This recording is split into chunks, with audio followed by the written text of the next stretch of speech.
le secteur minier en Afrique, enjeux et opportunités donc en 2025. Le secteur minier occupe une place centrale dans l'économie mondiale. Euh, L'Afrique, bien sûr, occupe une place centrale dans le secteur minier. Et donc, évidemment, le secteur minier en Afrique, euh, c'était évident qu'il devait aussi occuper une place centrale dans les événements convergence qui est donc engagé, comme vous le savez, depuis maintenant plusieurs années, aux côtés, avec le soutien de l'ACP Énergie, dans le secteur minier. Donc, ce que je vous propose, c'est tout de suite de vous introduire en partageant mon écran. Alors, je redirai très rapidement ce que nous voulons faire chez Convergence, c'est-à-dire vraiment en un mot, accélérer, faciliter les projets et les affaires sur l'axe Europe-Afrique et enfin, en particulier dans un certain nombre de secteurs stratégiques, dont le secteur minier. Aujourd'hui, nous allons traiter du sujet du secteur des mines, ses enjeux, ses opportunités euh, dans un certain nombre de pays africains clés. Euh, je vous en dirai plus dans un instant. Nous allons faire ça en deux parties. D'abord, donc peut-être après une introduction rapide que je ferai sur les enjeux, les tendances et quelques chiffres clés que j'ai remis à jour. Deux parties. Une partie outils, euh, notamment pour capter la valeur dans le secteur, rentabiliser les projets miniers. euh, et donc, on parlera au moins de deux outils qui sont le mapping et l'ingénierie des projets, les approches de financement avec la finance décentralisée. Achille Agbe, qui devait être là, m'a pas confirmé, donc je pense qu'on aura un peu plus de temps du coup pour le mapping et l'ingénierie. Et puis ensuite, on fera un focus sur 4 pays avec, pour chacun des pays, évidemment, le contexte, quelques chiffres clés, et puis les opportunités aujourd'hui qui se présentent, qui s'offrent aux investisseurs, aux opérateurs dans les pays. On fera donc un focus sur Madagascar, sur la Mauritanie avec Jean-Louis et sur la Guinée, puisque j'ai vu Saada Bailali, qui est un expert du sujet, qui dira un mot sur la Guinée. Sur RDC et Sénégal, les intervenants ont apparemment quelques soucis de connexion, donc on verra s'ils nous rejoignent. Voilà, donc alors pour démarrer tout de suite, et je présenterai donc les intervenants au fur et à mesure, peut-être quelques, quelques enjeux, d'abord quelques chiffres, pardon, à avoir en tête que tout le monde connaît plus ou moins, mais c'est bien de les rappeler.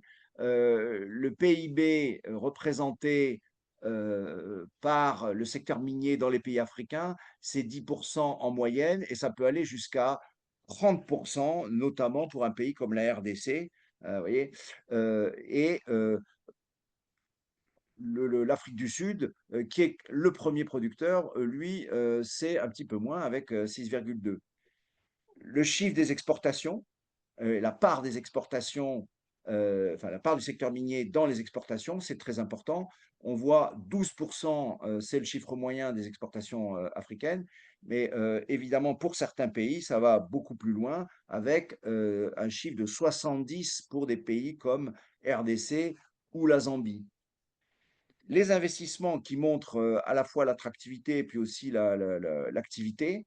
On a en 2024, c'est un chiffre de la Banque mondiale, 7,2 milliards de dollars investis en exploration minière, alors que l'Afrique était en retard peut-être par rapport, ou en tout cas il y a eu un creux en 2023, il y a un rattrapage clairement en 2024 et on attend en 2025, vous voyez, vraiment une avancée significative avec notamment les investissements prévus par les États-Unis, notamment dans le couloir le fameux couloir Cooper, RDC et Zambie, et puis 6 milliards avec l'Union européenne. Et je crois qu'on aura l'occasion d'en reparler quand on évoquera Madagascar. Alors, évidemment, les tendances et observations, moi je voudrais mettre l'accent sur 5 tendances clés qui me paraissent importantes aujourd'hui. La transition énergétique, évidemment, qui explique une demande très forte en minerais stratégiques. Deuxièmement, l'exigence RSE qui est partout et je veux dire, qui contient aussi l'exigence de traçabilité, hein, des opérations. Et ça, c'est des conditions effectivement très importantes pour attirer les investissements. Le développement du contenu local avec notamment des nouvelles lois qui sont aujourd'hui en vigueur dans un certain nombre de pays.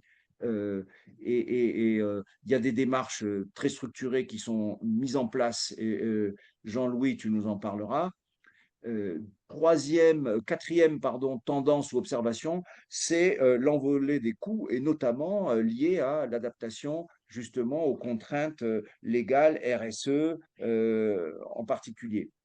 Et puis, j'ai noté et je note en fait une compétition, notamment évidemment entre opérateurs miniers, mais aussi entre équipementiers, fournisseurs de services, puisque beaucoup d'acteurs aujourd'hui sont présents sur ce secteur minier africain pour proposer leurs services.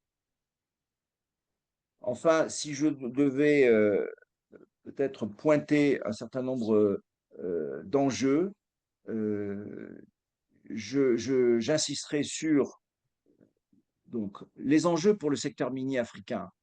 C'est d'abord évidemment répondre à la demande mondiale de minerais et ça, tous les minerais sont concernés, le cobalt, le lithium, le graphite, etc., pour notamment les batteries et les énergies renouvelables. Le deuxième enjeu important que je vois pour le secteur minier, c'est contribuer à la création de richesses. En clair, on les attend au tournant, les opérateurs, et dans tous les pays africains. Et il s'agit d'être au rendez-vous, évidemment, de la création de richesses. Par exemple, hein, la Guinée, tu nous en parleras, Saada. Évidemment, la création d'emplois. On attend de ce secteur qu'il soit créateur d'emplois et qui permette de sortir un certain nombre de gens de l'informel, hein.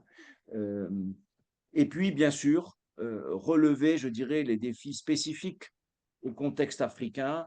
Bon, là, on n'a pas le temps de développer ça, mais c'est vrai que les infrastructures, c'est crucial, hein, avec les routes, les ports, etc., qui doivent être mis en place. La gouvernance, hein, ça revient évidemment systématiquement. Euh, les pressions sur les pratiques durables liées à l'environnement, donc ça, c'est très clair et ça devient une vraie priorité. Et enfin, un autre défi peut-être que doivent relever les investisseurs, c'est les nationalisations ou certaines ou partielles ou totales qu'on peut voir dans certains pays et qui peuvent être évidemment des challenges à anticiper. Euh, voilà les quelques mots que je voulais faire. Ce que je vous propose, c'est tout de suite euh, passer la parole à nos intervenants et en particulier donc pour cette première partie sur le mapping. Donc on va traiter les deux points, le mapping, outil stratégique pour le contenu local, et puis l'ingénierie des projets d'industrialisation, deux outils qui sont importants pour capter, je dirais, la valeur et rentabiliser les projets miniers. Jean-Louis, je te laisse la parole D'accord. et n'hésite pas à Je te partage. présenter peut-être rapidement. Est-ce que tu Je peux te laisse libérer aussi le partager partage? ta présentation. Est-ce que tu peux libérer le partage, s'il te plaît? Voilà, c'est bon? C'est ce que je viens de faire. D'accord, eh ben, ça marche. Est-ce que c'est bon là? Est-ce que c'est bon? Absolument. Yes, sir. Oui? Voilà. Ouais. En fait, bon, le mapping, le contenu local, c'est un sujet énorme. Donc, voilà, j'ai pas l'ambition d'en parler. Et le mapping, c'est aussi un sujet énorme. Donc, je vais un petit peu limité à un point qui me paraît important. Bon. Euh, le mapping, c'est ni plus ni moins quand on est confronté au développement d'un pays ou à un projet, c'est de regarder les ressources humaines euh, qui sont, qui sont en place et les, les solutions pour améliorer ces ressources humaines sur place. Et donc, le gap qu'on va identifier va permettre d'orienter les développements ou voir les solutions, soit pour un projet minier, soit pour un pays. Donc, je dis un tout petit mot de ACP Énergie en Afrique, donc, et en particulier le groupe Mine, qui maintenant a 3 ans, qu'on a créé avec Jean-Pierre. L'ACP elle-même, l'ACP Énergie, c'est une association qui a 35 ans d'existence. Le P voulait dire pétrole, ensuite on est devenu énergie.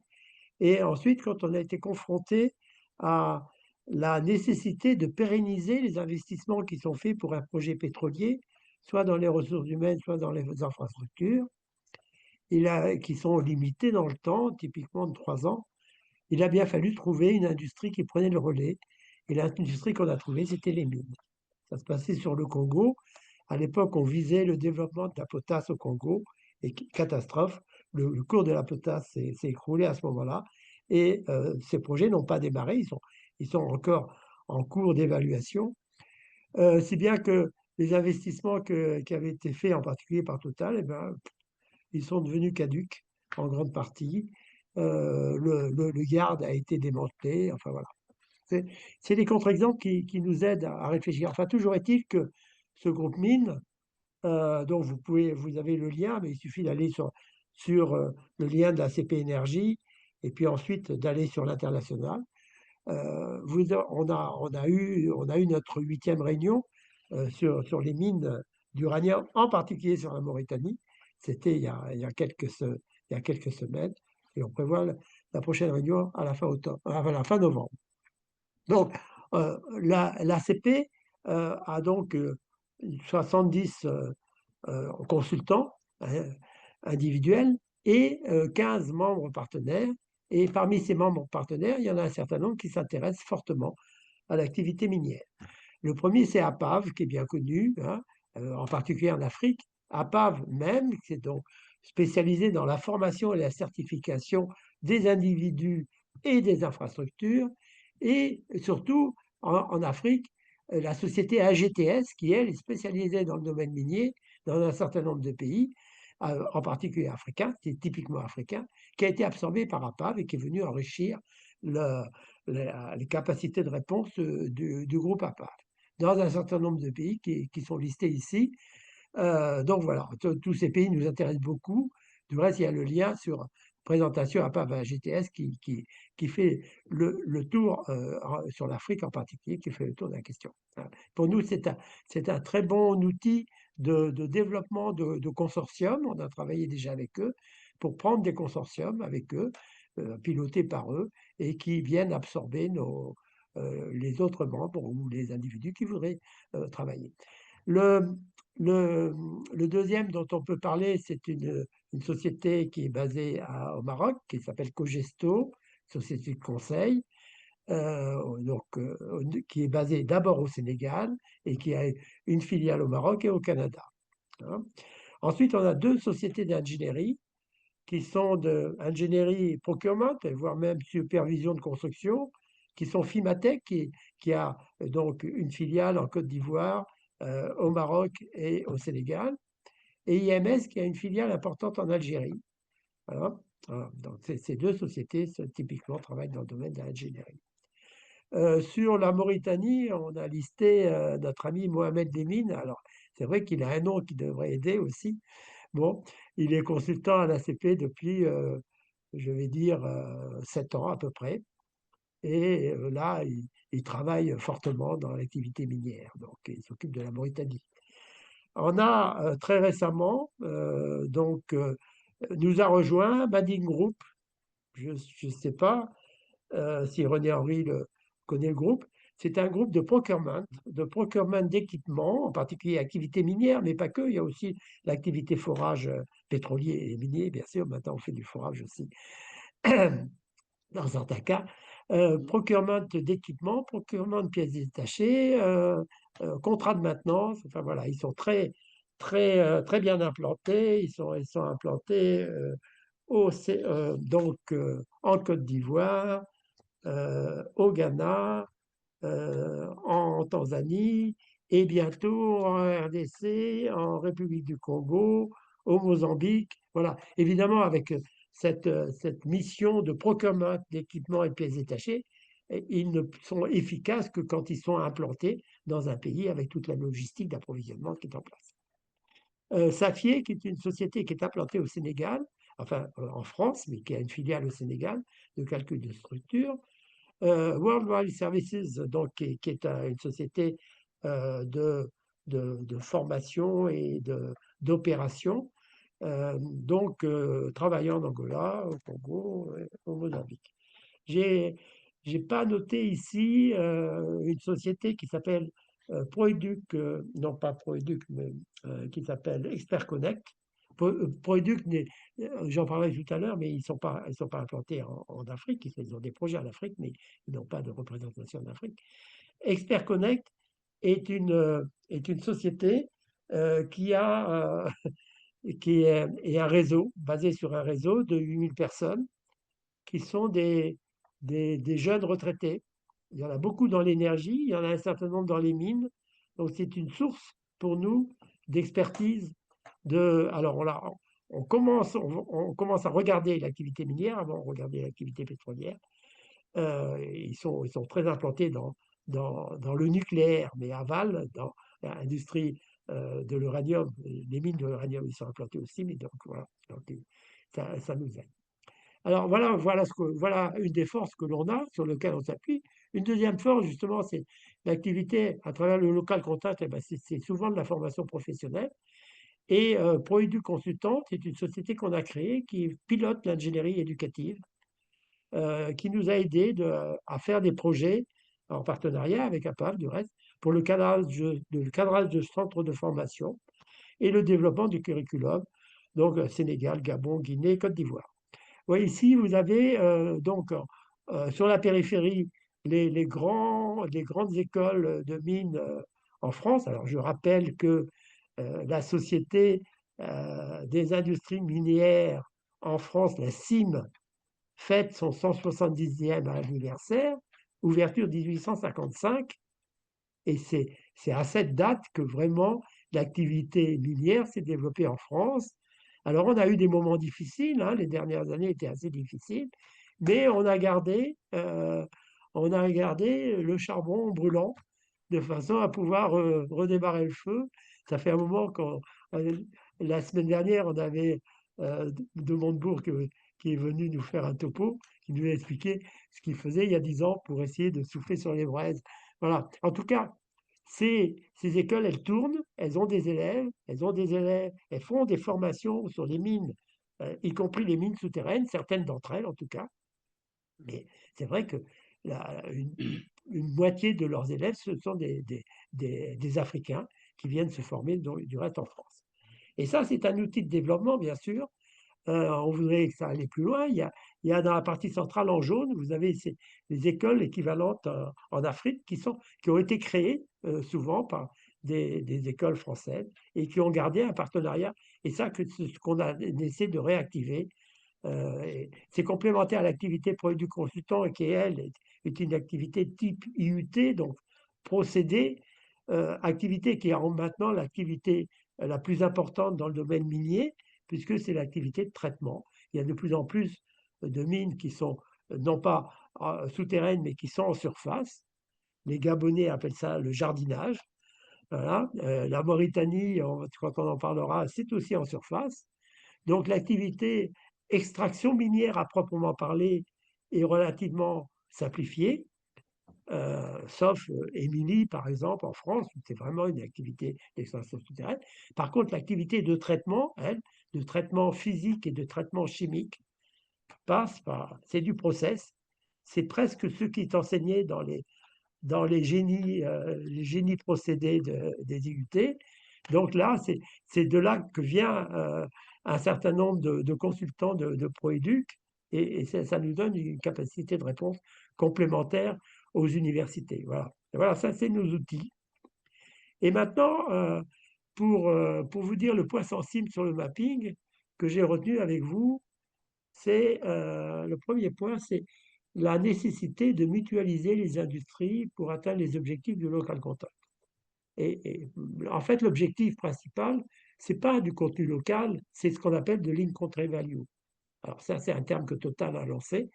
Je lui laisse la responsabilité de ce terme. C'est tout à fait ça, c'est-à-dire ne pas se donner comme cible, comme on fait encore, et dans le domaine minier et dans le domaine des énergies, comme cible soit du tonnage fabriqué localement en tonnes d'acier, soit des approvisionnements locaux, voilà, en dollars, en euros, sans se soucier si cette compétence qui va être créée sera réutilisable. Voilà.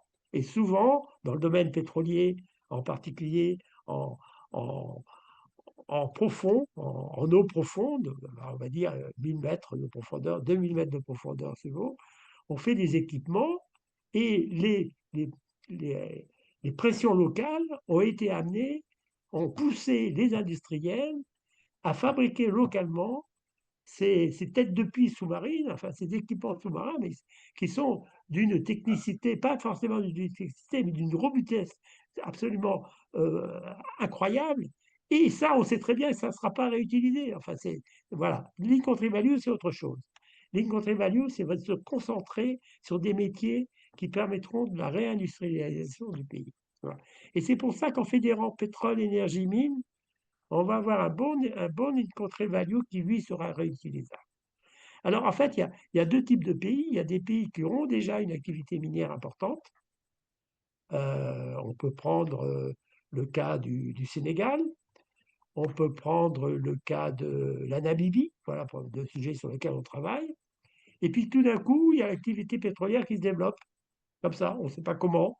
Euh, il, y avait il y avait des tentatives depuis plusieurs dizaines d'années, mais elles étaient infructueuses.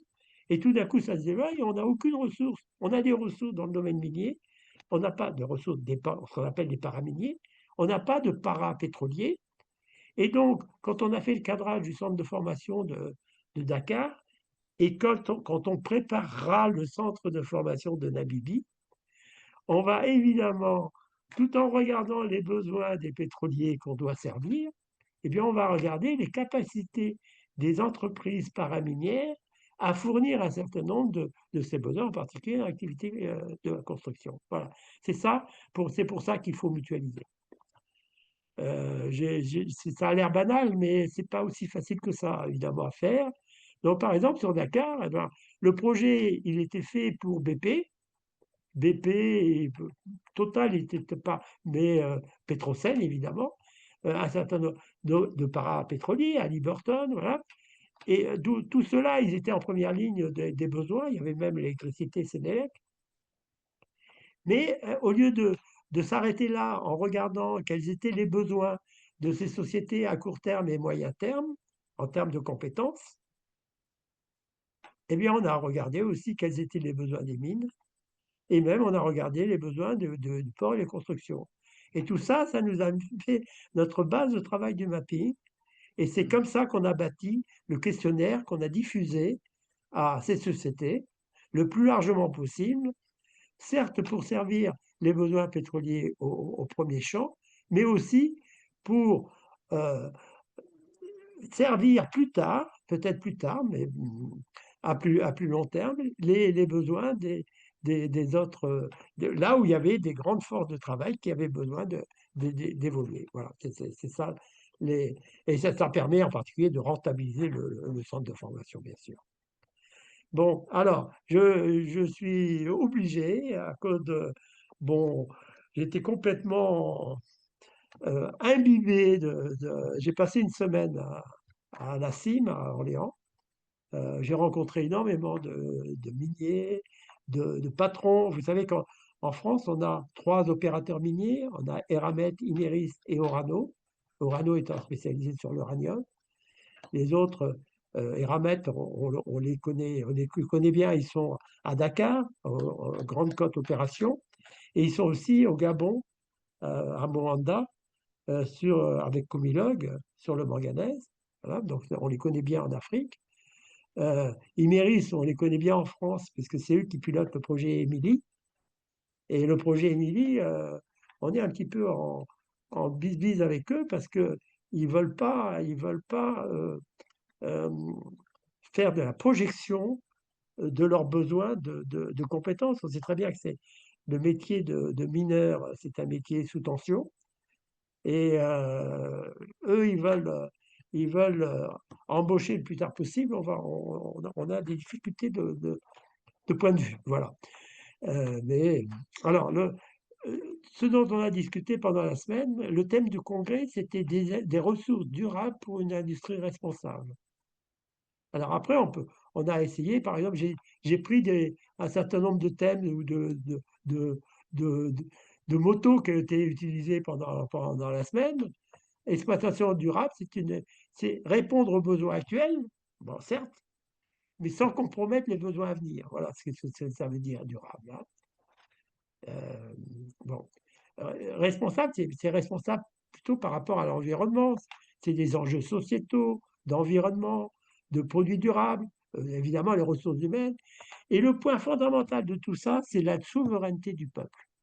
Alors ça, c'est quelque chose pour nous qui nous paraît complètement, nous qui sommes plutôt en termes de consommateurs, de consommateurs, non, c'est le peuple qui est souverain. Alors, du reste, les mineurs, ils sont propriétaires de rien, hein. Les mineurs, ça veut dire sur un certain nombre de matières premières, donc il y a tout ce qui est métal et tout ce qui est énergétique, pour lequel le sous-sol n'est pas la propriété de celui qui possède le sol, voilà, ça reste la propriété d'État, et quand on dit la propriété d'État, c'est la propriété du peuple. Voilà. Et ça, on ne peut rien y faire. Les carrières, c'est un petit peu différent, parce que c'est le propriétaire du carrière, donc c'est les carrières pour les cimentiers, enfin voilà. Par exemple, pour les carrières, c'est celui qui est en France, hein, en États-Unis, c'était différent. C'est le propriétaire du sol qui est propriétaire du sous-sol, parce qu'il y a des carrières aussi qui sont en souterrain. Alors, cette souveraineté du peuple, ben, il y a déjà un problème au niveau de l'eau. C'est-à-dire que dans les 70% des extractions minières mondiales sont des zones à stress hydrique. Voilà, donc si on touche un petit peu à quelque chose côté eau, et systématiquement on le fait dans l'illustration minière, tôt ou tard, eh ben, on risque de se retrouver, d'impacter les, les ressources hydriques. Dans les mines, le vivant n'est pas dans la chaîne de valeur. Voilà. Quand on parle des mines et de la chaîne de valeur des mines, personne ne parle du vivant. Le vivant, c'est ce qui est en surface, hein. C'est la vie, hein. Et aujourd'hui, par exemple, Imerys, ce projet Imerys d'Émilie, il se passe en liaison avec le directeur du Muséum des histoires naturelles. Et ce directeur du muséum, il était invité, il nous a fait des conférences, il nous a expliqué comment il travaillait avec les mines et les carrières françaises. Et ça, quand on dit la souveraineté du peuple, on est en plein dedans. Voilà, le peuple, ce qu'il voit, c'est la partie en superficielle. Quand on regarde les problèmes qu'il y a en Afrique, ou qu'il y a eu, il y a des thèses qu'on retrouve sur le site de l'ACP, hein, y compris par les sociétés canadiennes qui sont très, très présentes et qui font beaucoup, beaucoup d'efforts dans ce domaine-là, mais il y a des catastrophes. Et bien, c'est des catastrophes qui se passent en surface. Et à des moments, on se dit, mais pourquoi on a besoin de un projet? Pourquoi les locaux nous ennuient dans notre projet? C'est un projet souverain, donc il dit qu'on ne connaissent rien. Voilà, c'est les gros débats qu'il y a, de débat public actuellement autour d'Émilie. Ça a duré la moitié d'une année, hein. Il y a eu des débats publics. C'est très riche comme information, mais à chaque fois, c'était de dire, nous, voilà, nous qui sommes qui sommes en surface, nous voulons, en surface, et de la région, c'est le peuple, nous sommes souverains. Voilà. Et aujourd'hui, il y a plus en tout cas dans les sociétés qui se disent responsables, il n'y a pas d'alternative que d'accepter cette pré- prédisposition, cette souveraineté du peuple. Donc, si bien qu'avant de lancer un projet, il faut décrire l'état de la biodiversité.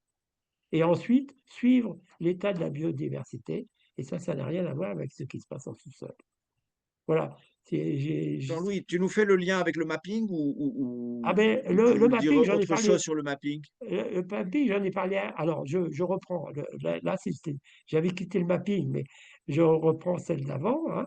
Une fois qu'on a identifié la base de travail sur laquelle on va trouver, on va faire identifier les besoins de formation. Pour identifier ces besoins de formation, on fait un questionnaire que l'on diffuse auprès des sociétés. Et c'est ce retour de questionnaire qui va permettre d'orienter les choix que l'on va prendre en termes de formation. Voilà ce que c'est le mapping, c'est pas plus compliqué que ça. Alors ça, Ok. c'est plutôt un mapping sur un pays. Euh, un mapping sur un projet, c'est un petit peu compliqué parce que c'est trop tard. C'est trop tard pour faire un mapping sur un projet, sur un projet.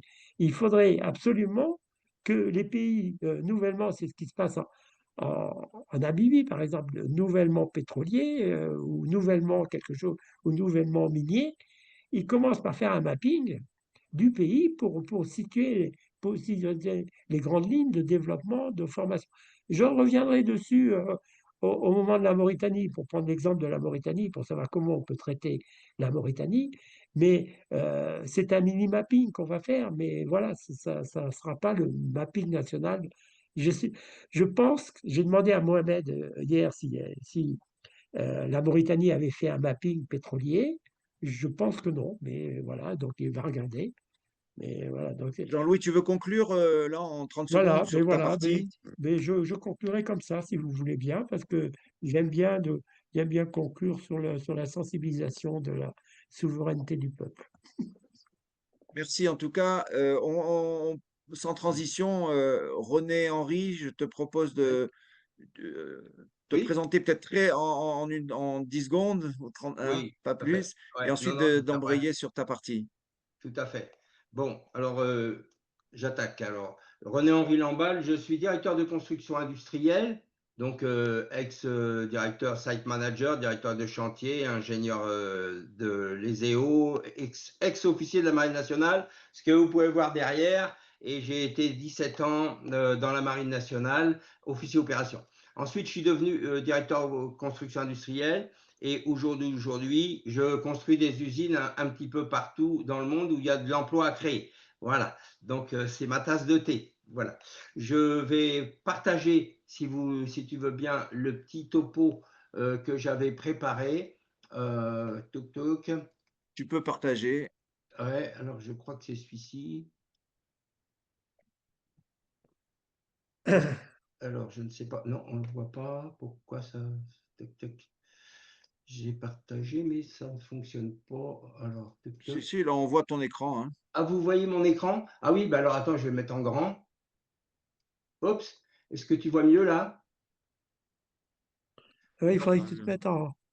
mettes Voilà. Ah, Alors je vais me mettre mets-toi en diapo. En en diapo. voilà, diaporama. En c'est ça, en diaporama. diaporama. Là, voilà, c'est clair. C'est bon, c'est bon. Donc voilà, alors puisque on parlait tout à l'heure avec Jean-Louis Gaillard de mon expérience dans ce domaine des mines et sur la partie ingénierie des projets d'industrialisation. Donc personnellement, j'ai participé en Mauritanie avec la SNIM donc à un gros projet de culbuteurs, de mezzo pour vider les wagons qui arrivaient par le train et pour les décharger sur les convoyeurs pour charger les bateaux. Voilà mon expérience dans le milieu, une de mes expériences dans le milieu des mines. Mais je suis surtout, comme je le disais tout à l'heure, un directeur de projet, mais aussi je suis senior project director, ce qui fait que je maîtrise l'ensemble, je suis un chef d'orchestre de A à Z sur la construction, la partie construction dans les phases construction, réalisation, exécution de travaux. Donc, si vous devez construire ou exploiter ou maintenir des usines industrielles, des ateliers, des usines de process ou d'infrastructures dans le secteur des mines, pour construire des ports. Puis en plus, comme je suis un ancien marin, ben, les ports, les contraintes, je les connais bien.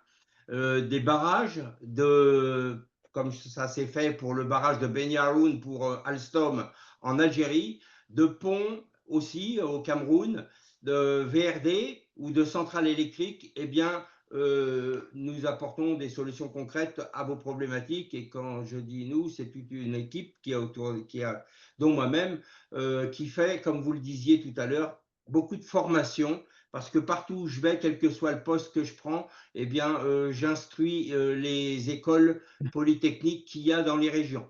En Mauritanie, je suis allé faire des conférences à Nouakchott, et alors que j'étais en poste à Nouadhibou, donc à l'école polytechnique. Donc les chantiers, s'ils deviennent complexes, eh bien, les gens le savent très bien, ils vivent souvent des retards d'ingénierie, avec un dossier ingénierie qui n'est pas toujours bien ficelé, où il y a des trous dans la raquette, et c'est là qu'il est important, pour combler ces trous et puis faire bien le matching, eh bien, d'avoir des experts métiers ou un expert métier comme moi-même pour faire le lien. Et on n'a pas besoin d'un bureau d'études avec 20 personnes, des fois une ou deux personnes suffisent avec moi-même.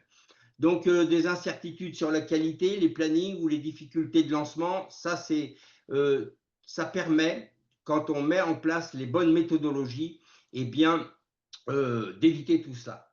Chaque projet est unique, donc prenons le temps d'échanger sur les points clés qui sont la sécurité, la qualité, le coût, les délais, les ressources, l'organisation et l'environnement.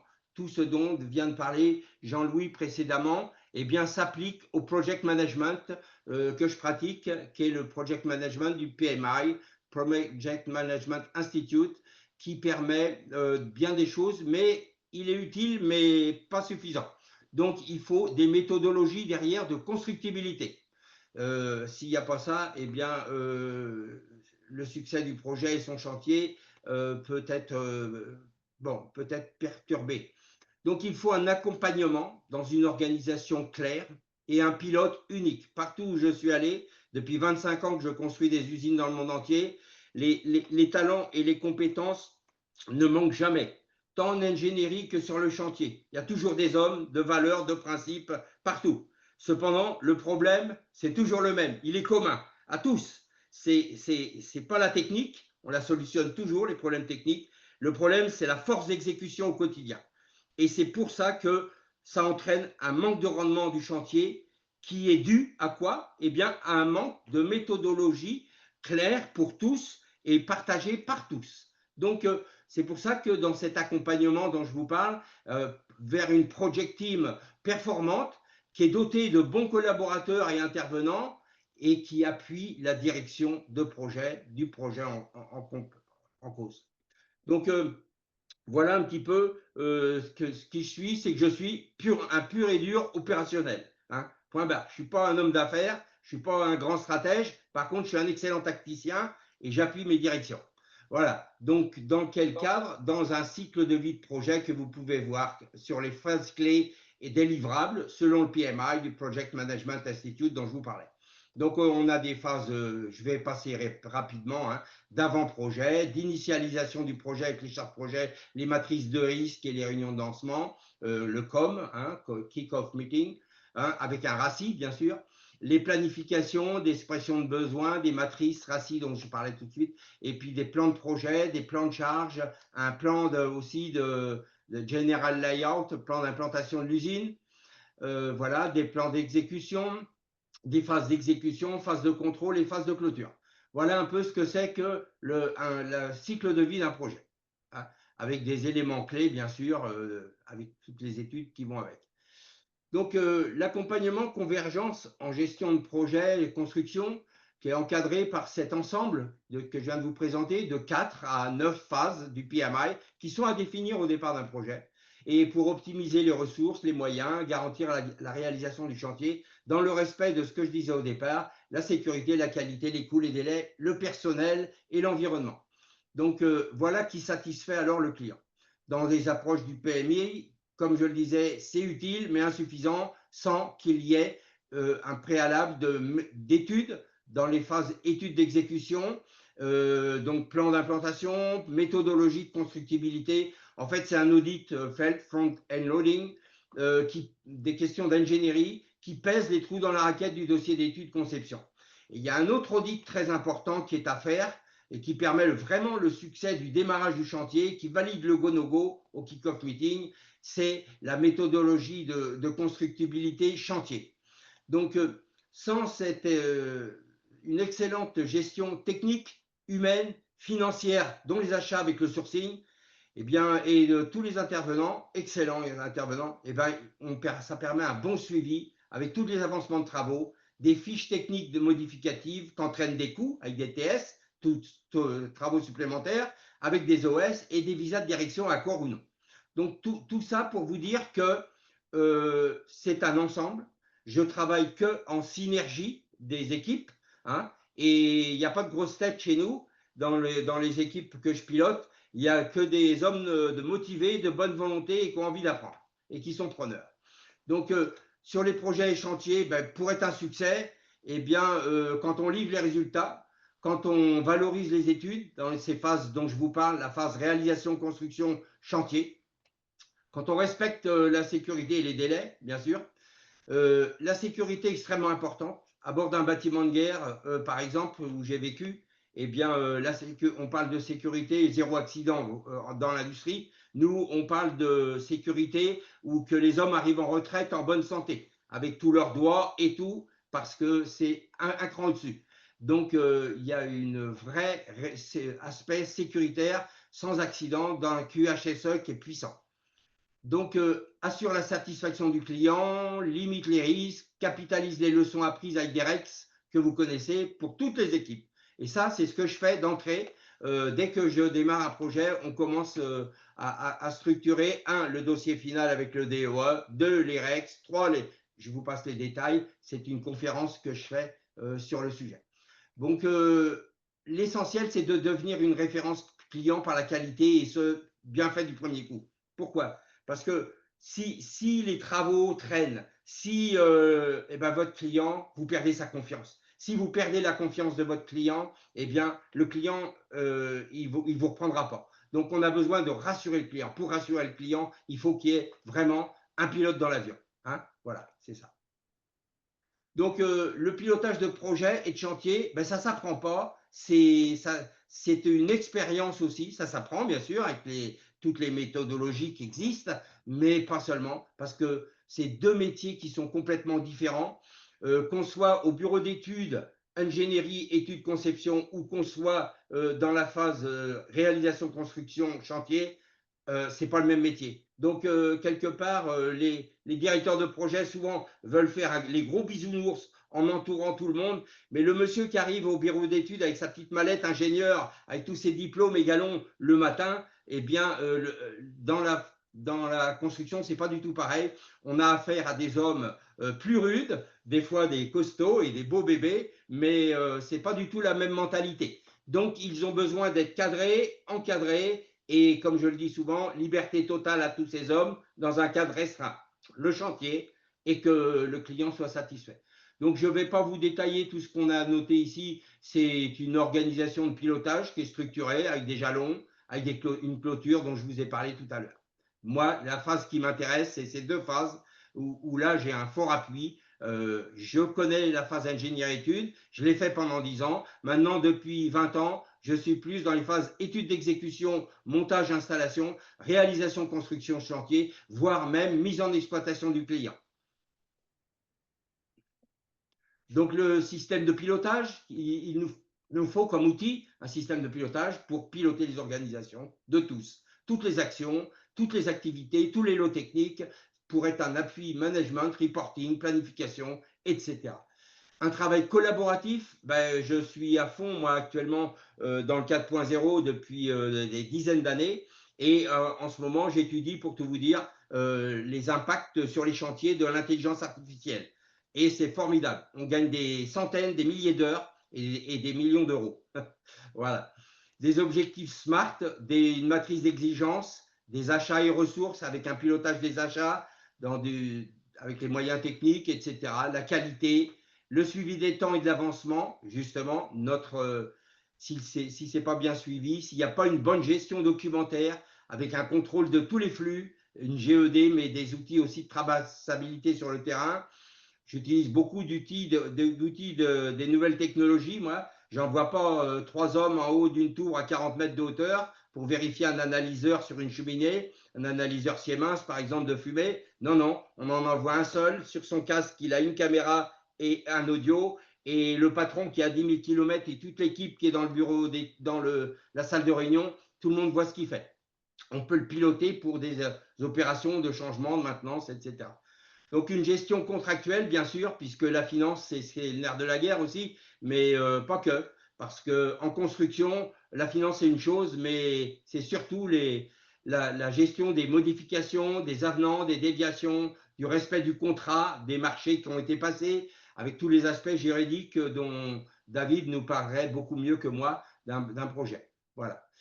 Donc, les facteurs clés de succès, implication forte de la direction. Si on a ça, eh bien, c'est un leadership qui est compact et qui est bien. Mais s'il est diffus, eh ben, c'est pas terrible.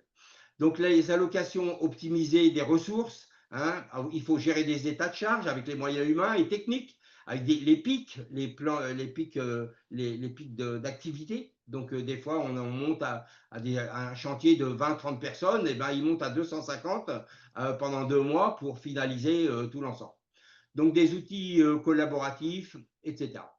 Donc, le plus important aussi, c'est cette communication qui doit être fluide et continue, avec des méthodes et des outils de fiabilisation. Et sans gestion de projet, on n'a que des dérives. Et ce n'est pas moi qui le dis, c'est le grand patron Jacques Martin du nucléaire qui a construit le grand site de La Hague et pendant cette EPR hein, qui a mis 13 ans à se monter. Hein. Donc, si les outils sont mal adaptés, s'il n'y a pas une bonne liaison entre la MOA et la MOE, s'il y a une absence de pilotage unique, ce dont je vous parlais tout à l'heure, il faut un pilote dans l'avion et un seul, même lui le disait. Donc, des conclusions, eh bien, il faut gagner du temps, et gagner du temps, c'est déjà de ne plus en perdre, hein, et d'être un booster pour tous, que vous pouvez ressentir quand je cause. Donc, d'anticiper, de décider avec proactivité, et puis de conduire l'avenir plutôt que de subir l'imprévu. Une gestion rigoureuse du temps, des finances, de tout, de l'ensemble, c'est la clé pour réduire les risques, maîtriser les coûts, fluidifier la collaboration. Une usine, c'est quoi? Eh bien, une usine, c'est d'abord des entrées dans l'usine, des matières premières entrantes, des entrées, des sorties, des produits dont on a besoin et avec tous les fluides nécessaires, eau, énergie, électricité, toutes les énergies, emballage, produits chimiques, etc., pour ressortir, eh bien, pour rejeter des rejets. Et donc, tout ça, ça se gère industriellement pour être en règle avec les rejets gazeux, en règle avec les normes environnementales locales et que tout soit clair. Donc ça s'appelle une maîtrise opérationnelle de tout l'environnement. Voilà, maintenant je vous parlerai rapidement d'un système de pilotage. En voilà un. Et de quoi s'agit-il? Eh bien, il s'agit des réunions qu'il ne faut pas surtout tomber dans l'excès, des réunions au juste nécessaire, qu'elles soient quotidiennes tous les matins avec les chefs de chantier, qu'elles soient hebdomadaires avec le directeur général, ou qu'elles soient mensuelles dans le COPIL ou annuelles pour les revues de budget et autres. Donc voilà très rapidement ce que c'est qu'un système de pilotage, mais ça c'est une conférence aussi qui dure 1h30. Même chose pour la planification. Eh bien, une planification, c'est des temps qui sont respectés dans les phases d'études, de réalisation, d'essai et d'industrialisation. Donc, bien travailler bien travailler au départ et bien faire du premier coup, c'est tenir les délais. Il ne faut pas qu'il y ait des dérives, il faut des possibilités de rattrapage. Voilà. Maintenant, un exemple de processus documentaire dont je vous parlais qui est extrêmement important, eh bien, c'est que tout doit être bien cadré, que ce soit les entrées ou les sorties, avec des prédicats délivrables et un petit logigramme qui dit que de la direction, on envoie ci, on crée le projet avec des analyses de risque, on transmet à la direction de projet et au chef de projet, etc. Et puis comme ça, tout le monde sait ce qu'il a à faire dans cette structure organisationnelle.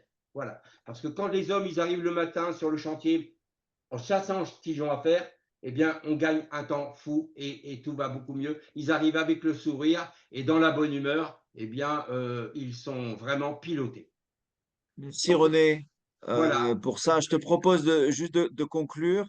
Oui. Euh, Alors, en conclusion, je dirais que le succès du projet, c'est important, quel que soit votre projet, mais il doit être préparé, bien préparé, avec des experts que nous sommes, avec une structure, avec une gestion documentaire et dans toutes les gestions, qu'elles soient financières, humaines, etc.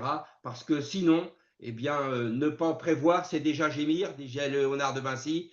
Et puis, et je vous assure qu'en industriel, c'est vrai. Ne pas prévoir, c'est déjà gémir. Mais faites-nous confiance, nous, on maîtrise.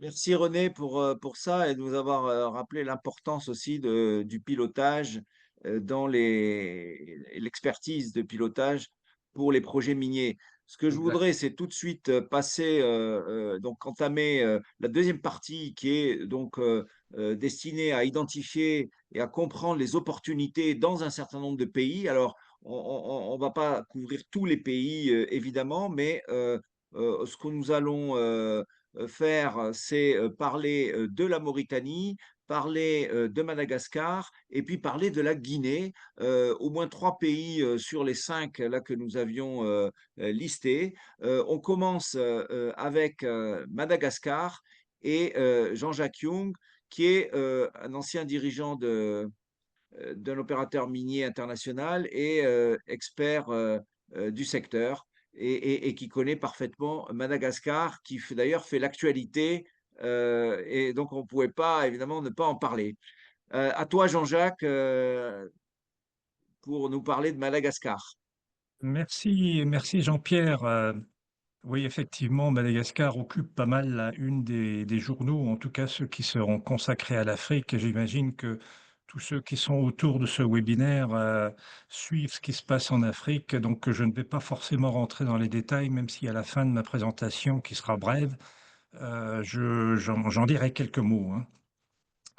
Est-ce que tu pourrais, toi, me présenter le slide que je t'ai envoyé, si ça ne te dérange pas, comme j'en ai qu'un seul, ce sera plus simple.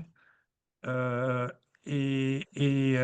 pour commencer, je vais dire que mon propos va être beaucoup moins carré que celui de notre ami René Henry qui, vient de faire un exposé brillant sur la conduite de projet, que j'ai eu l'occasion d'appréhender aussi de près dans ma vie professionnelle. Madagascar est un pays qui est, pas toujours très simple et surtout en ce moment, mais je dirais qu'il est jamais très simple. Alors, le secteur minier à Madagascar, j'ai intitulé mon slide, ma présentation, comme étant un serpent de mer émergent, hein, parce que c'est un serpent de mer, mais dont on commence à voir la tête ou certaines parties du corps avec des soubresauts, comme un serpent de mer. Parfois, il redisparaît, parfois, il revient. Alors, pour parler de choses factuelles pour commencer, qui sont connues et qui restent vraies, quels que soient les soubresauts politiques ou socio-économiques du pays, c'est d'abord un pays avec un potentiel qui est considérable, en grande partie inexploité encore à cette heure. C'est un jeune pays minier, je le dis toujours, pour les gens qui s'intéressent au secteur, contrairement à des pays qui ont déjà une réputation bien établie, comme la Guinée, comme la Mauritanie, la RDC, etc. Madagascar est encore un jeune pays minier avec relativement peu d'expérience et ça se sent dans les contacts qu'on peut avoir avec les différents interlocuteurs locaux. Alors c'est un pays qui a un potentiel considérable dans beaucoup de minerais, hein. Je citais là nickel-cobalt qui est en exploitation, sable minéralisé dont une exploitation a commencé aussi il y a une dizaine d'années. Un peu de graphite qui avait été exploré, mais on se rend compte aujourd'hui qu'il y a une richesse énorme en graphite et on sait que à ce jour, des réserves connues à travers la planète, c'est Madagascar qui a le deuxième ou troisième, un peu en concurrence avec le Mozambique, potentiel en minerai de graphite. Du chrome qui a été exploré de façon plus ou moins artisanale. Il y a de l'uranium, il y a du fer, il y a des terres rares qui sont très à la mode en ce moment, etc., etc. Alors, c'est un potentiel qui est considérable, mais je paraphraserai ici un propos qu'on prête au général de Gaulle. Alors, je ne suis pas sûr qu'il l'ait vraiment prononcé, mais en tout cas, comme tous les grands hommes, on lui prête beaucoup de propos, mais quelle que soit son origine, le sujet est particulièrement, je dirais, approprié. Madagascar est un pays avec un gros potentiel et qui va le garder longtemps. Et c'est malheureusement un petit peu ce qu'on voit à travers l'histoire que j'ai essayé de synthétiser en quelques périodes les plus représentatives et sans vouloir rentrer dans les détails, on voit à quel point cette histoire minière de Madagascar a subi des hauts et des bas. Il y a d'abord eu une phase, je vais dire en gros, hein, tout ça c'est des dates très approximatives bien sûr, en gros de 1960 à 2000 où il y a quelques gisements qui ont été explorés, alors de façon essentiellement artisanale. C'est des petits investissements avec des moyens très limités dans le graphite, dans le chrome, et qui n'ont jamais, je dirais, placé Madagascar sur la carte mondiale du secteur minier. Ensuite, on va dire de 2010 de 2000 à 2010, deux très importants projets ont effectivement été mis en œuvre et qui continuent aujourd'hui. Aujourd'hui, c'est des minerais qui sont produits. Le premier, historiquement, c'est un projet qui a développé une exploitation de sable minéralisé. Donc, c'est du dioxyde de titanium, c'est du zircon et autres métaux associés par une société qui est filiale du groupe Rio Tinto, que je pense pas besoin de présenter ici, filiale qui s'appelle QMM et donc qui est en opération aujourd'hui. Et le deuxième que je connais bien pour y avoir travaillé 3 ans de ma vie en tant que secrétaire général au moment de sa mise en œuvre avant que les opérations à proprement parler ne commencent, hein. C'est un gisement de nickel-cobalt qui s'appelle Ambatuvi et qui a comme particularité, qui est assez rare, non seulement à Madagascar, mais même en Afrique, de transformer le minerai localement en métal. Donc il y a une usine métallurgique qui transforme le nickel et le cobalt en produits utilisables par les aciéries ou autres secteurs qui utilisent ces métaux-là. Et ensuite, voilà, c'est le genre de soubresauts qu'on n'aimerait pas voir, mais qui malheureusement sont la réalité. À partir de 2011, c'était 2011 ou 2012, je ne me souviens plus exactement, on est rentré dans une longue phase d'hibernation, puisqu'elle a duré jusqu'en 2024, où tous les projets ont été arrêtés, sauf les deux dont je viens de parler, qui heureusement étaient déjà en exploitation à ce moment-là et qui ont donc poursuivi leur bonhomme de chemin. Mais par contre, tous les projets qui n'étaient pas encore en exploration et qui n'étaient pas encore en exploitation, mais encore en phase d'exploration, ont été arrêtés parce que l'État, le gouvernement voulait revoir entièrement le cadre législatif. Alors, c'était justifié parce qu'effectivement, Madagascar avait encore un code minier, par exemple, qui datait d'une époque, je dirais, un peu révolue, hein, qui ne faisait pas la part belle aux considérations RSE et autres de ESG qu'on a aujourd'hui dans le monde minier classiquement un peu partout dans le monde.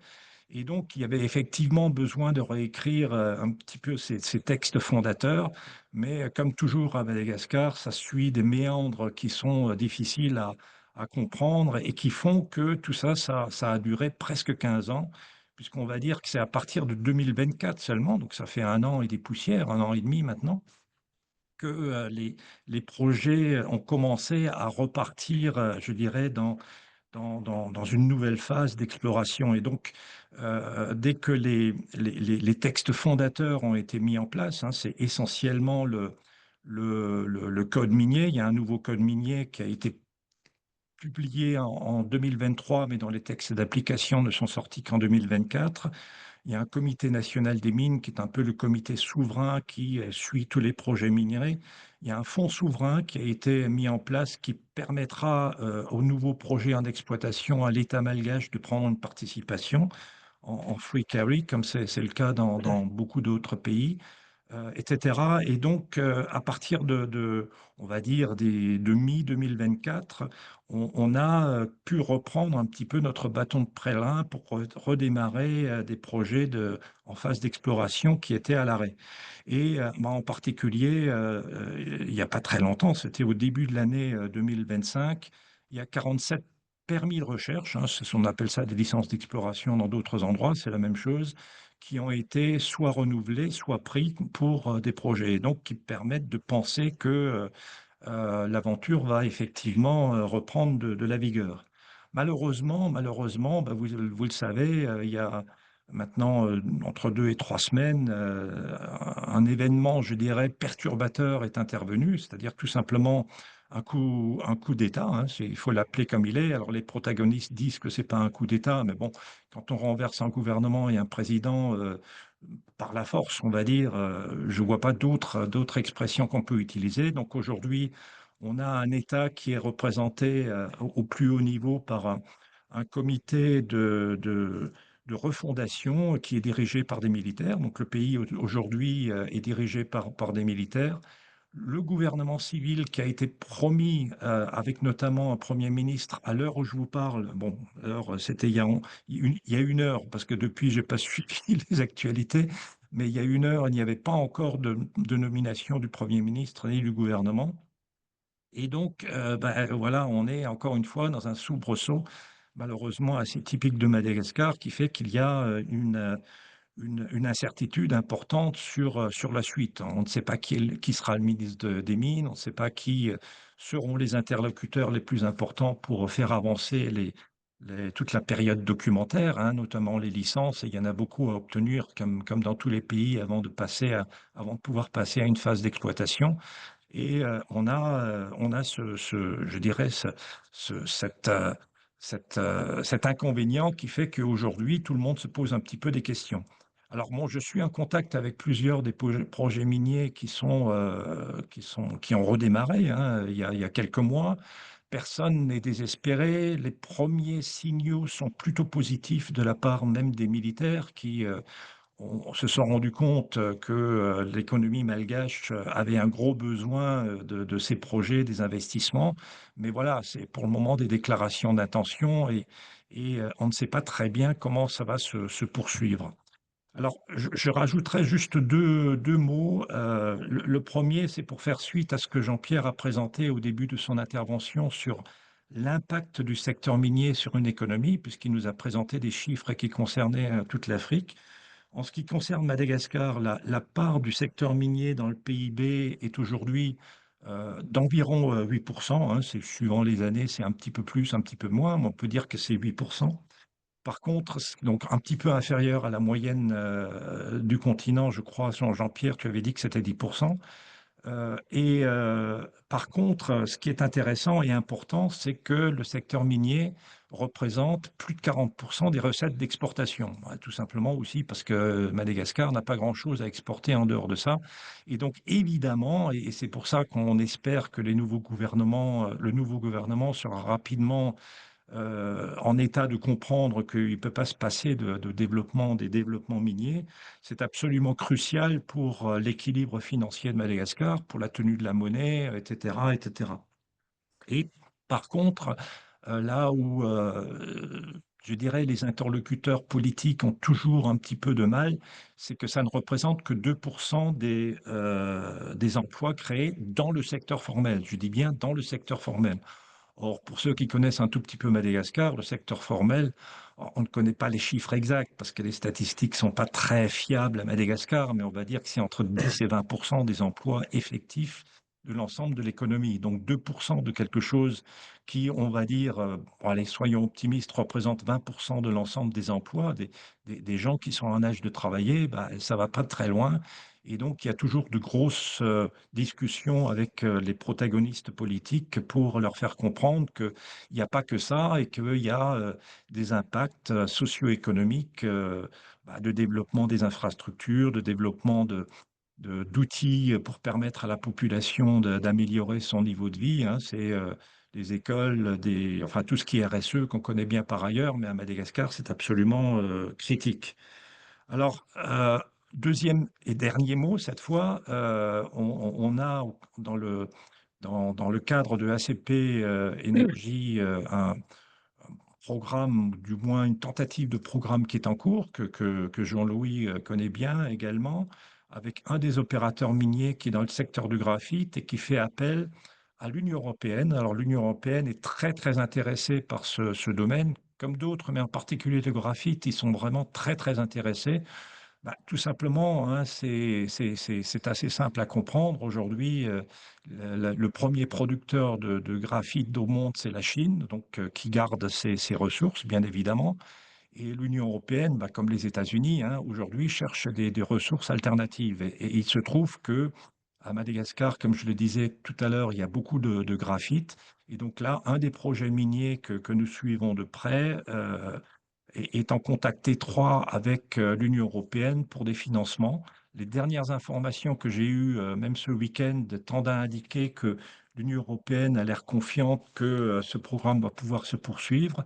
Et nous, avec Jean-Louis et d'autres camarades de ACP Énergie, nous sommes en train de leur proposer de monter un programme de formation qui sera très important parce que les ressources, là je parle de ressources humaines cette fois dans ce domaine assez spécialisé, à Madagascar sont rares et je dirais très souvent de niveau insuffisant. Donc il y a un véritable sujet là qui est particulièrement intéressant, qui pourrait déboucher sur un programme d'envergure si les choses se passent bien, mais ça on le verra dans quelques mois. Voilà.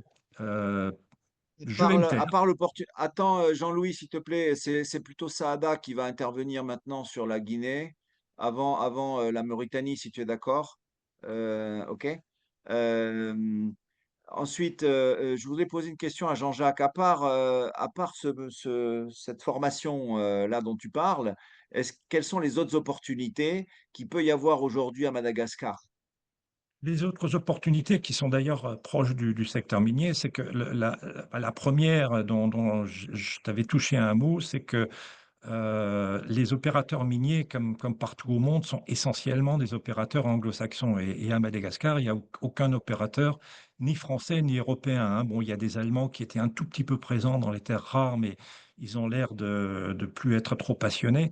Et donc, il y a un souci, d'ailleurs exprimé par nos interlocuteurs de l'Union européenne, de trouver des investisseurs européen, on va dire, hein, de l'Union européenne qui pourrait prendre une participation un petit peu plus active que ce qu'elle n'est aujourd'hui dans les projets miniers. Donc ça, c'est un premier sujet, je dirais, important. Il y a un deuxième sujet, c'est qu'il y a d'autres infrastructures qui seront mises en place pour exploiter effectivement et exporter les ressources minières. Et je rebondis sur ce que notre ami René Henry disait tout à l'heure. J'ai vu qu'il avait une compétence dans le secteur construction de ports.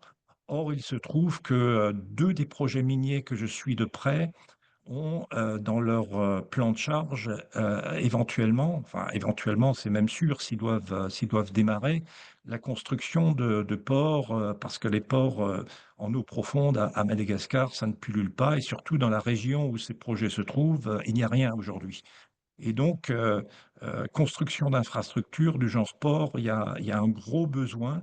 Et on m'a même demandé d'ailleurs pour celui dont je parlais tout à l'heure, le projet de graphite, de voir si on ne pouvait pas trouver, si je ne pouvais pas trouver des interlocuteurs qui seraient capables de les aider dans ce domaine-là. Et comme bah, René Henry est français et donc européen, ça tombe très très bien parce que il ne sera pas considéré comme tabou par l'Union européenne. Donc, si tu le permets, René Henry, je Oui, donnerai ton nom et je te mettrai en contact avec mes amis à Madagascar qui sont sur ce projet. avec plaisir. Et juste un mot à cet égard de tout ce que tu viens de dire. Construire des ports dans le milieu maritime, c'est le milieu maritime, ce qu'on oublie souvent, c'est un milieu sévère. Des milieux sévères, au même titre que la corrosion qu'on a dans le nucléaire ou des milieux industriels chimiques pointus, le milieu maritime et le milieu de la mer, c'est un milieu sévère. Construire un port qui doit durer 50, 100 ans, 200 ans, eh bien, c'est pas comme construire une usine. Et l'ex-officier de marine et marin que je suis, et homme de la mer, eh bien, je connais bien la corrosion marine et les ports, et c'est pour ça que ce sera avec grand plaisir. Bah, très bien, Merci. je t'en remercie d'avance. Jean-Pierre, je suis désolé, mais je vais être obligé de vous Ouais. quitter dans une minute ou deux, donc je vais disparaître. C'est pas parce que je ne m'intéresse pas au Si, restant, mais parce que si j'ai un quelqu'un a une autre question à poser à Jean-Jacques engagement. avant qu'il s'en aille, c'est maintenant. Bon, écoute. Personne, en tout cas, affaire à suivre, hein, comme tu l'as dit et au plaisir de poursuivre, évidemment, à la fois l'échange et puis la collaboration avec toi sur les projets. On a le plaisir, merci beaucoup Jean-Jacques, donc Oui, on a le plaisir Jean-Pierre. d'accueillir, Merci hem, Jean-Pierre et merci de m'avoir invité de participer à un de tes séminaires qui, comme d'habitude, était passionnant.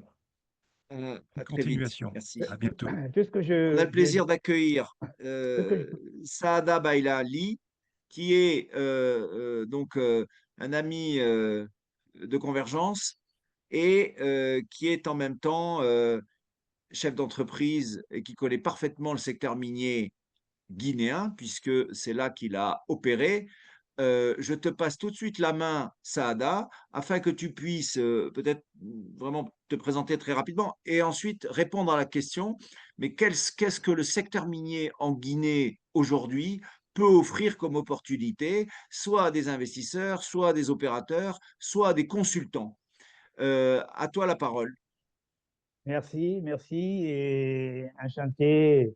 Merci beaucoup, Jean-Pierre, de m'avoir donné cette opportunité de m'adresser à ces experts de convergence et de parler des opportunités et des enjeux du secteur minier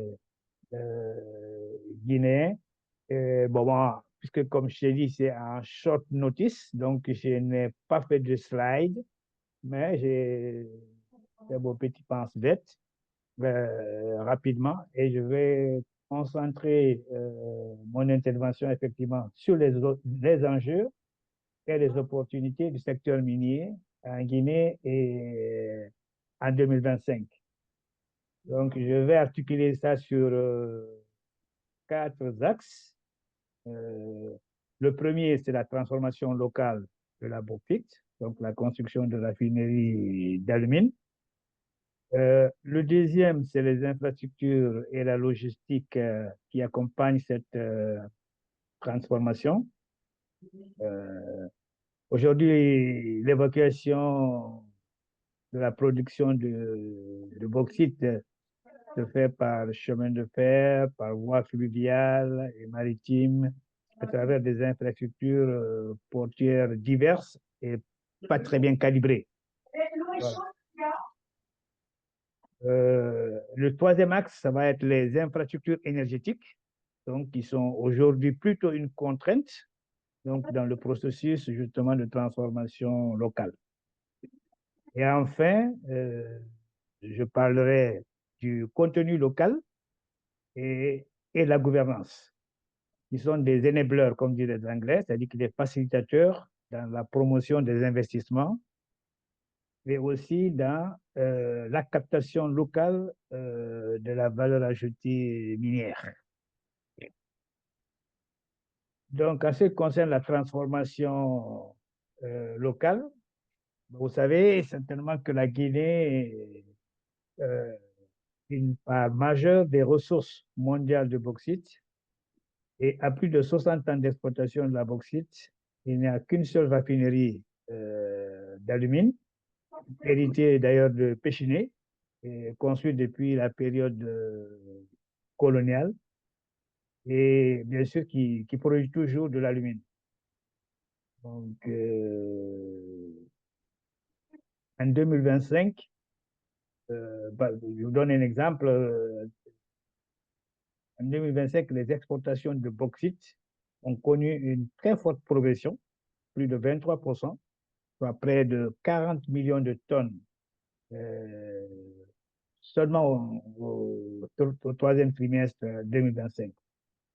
Donc, le gouvernement guinéen actuel exige désormais un raffinage local de la bauxite et même de tous les minéraux extraits en Guinée, donc l'or, le fer, etc. Déjà, la société SMB, Société des mines de Bouquet, s'est engagée à construire une raffinerie en partenariat avec une société française du nom de Alteo. Et aussi, un accord de construction d'une raffinerie a été signé entre le gouvernement guinéen et la société chinoise Space. L'implantation d'une usine de raffinage, pour le bien savoir, signifie l'intégration de la chaîne de valeur industrielle et ouvre de grandes opportunités sur le plan contenu local, emplois locaux et fournitures industrielles, mais aussi des opportunités pour les investisseurs étrangers, donc des opportunités de partenariat industriel, de fourniture d'ingénierie et d'équipements industriels. Donc, ces opportunités vont être décrites plus largement dans les autres axes. Par exemple, pour les infrastructures logistiques, le second axe, donc qui sera nécessaire pour la construction de larges opportunités en termes d'emploi et de fourniture locale, mais aussi des opportunités pour les investisseurs, car les infrastructures actuelles sont soit sous-développées, soit inadaptées, telles que les ports fluviaux. Il y a déjà des chemins de fer pour évacuer la production d'alumine de Fria, par exemple, de Fria, port de Conakry. Il y a un chemin de fer pour acheminer la bauxite de CBK Roussal, India. Tous ces chemins de fer nécessitent de la maintenance. Le chemin de fer de CBG de 135 km de la mine de bauxite à Sangaredi au port minéral de CBG à Kamsar, pour la production d'environ 18 millions de tonnes par an.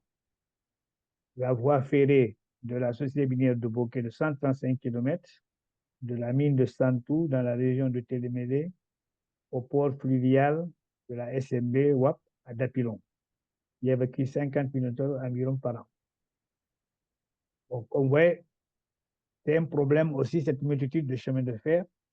Donc, l'État a fait une étude de plan directeur des infrastructures connexes aux mines, et ça a été fait par une société française sur tous les corridors.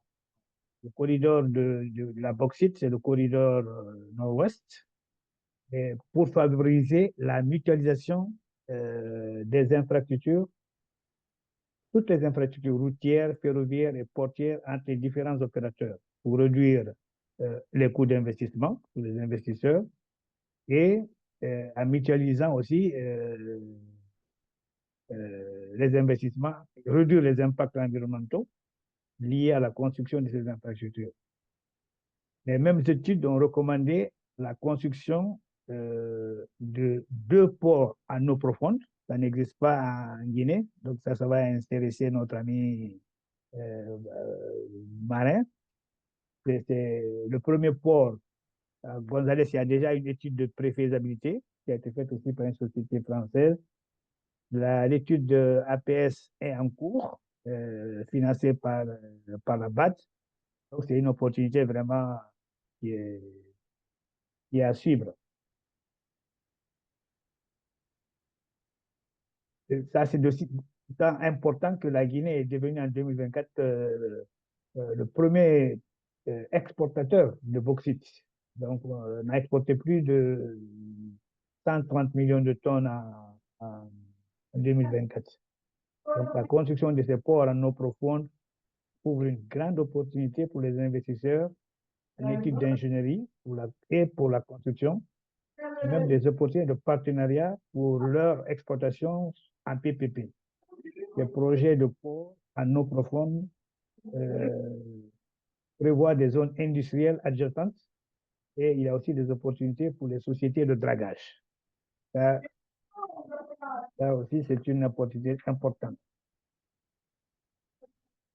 Ce qui concerne les infrastructures énergétiques, bien que ces 10 dernières années, des investissements importants ont été consentis par le gouvernement guinéen pour construire des barrages hydroélectriques, Caleta 100 MW, Wapiti 500 MW, Ameria qui est en cours, 300 MW, une production thermique d'environ 300 MW. La question de l'énergie reste toujours une grosse contrainte pour le développement des raffineries en Guinée. D'où une nouvelle opportunité d'investissement ou privé ou en PPP. La Guinée a un grand potentiel hydroélectrique encore inexploité. Des études ont été faites, un barrage de 300 MW Tamba dans le Fouta-Jalon par l'OMVS, donc qui sont en recherche de financement. Il y a aussi la solution avec turbine à gaz qui est explorée par plusieurs miniers dans le cadre de leur projet de raffinerie. Les projets industriels d'envergure nécessitent effectivement des sources d'énergie fiables, que ce soit pour la production, la distribution ou la maintenance. Donc, pour les investisseurs, cela ouvre des opportunités pour la fourniture de centrales électriques, réseaux de distribution, ainsi que des services d'ingénierie et de maintenance.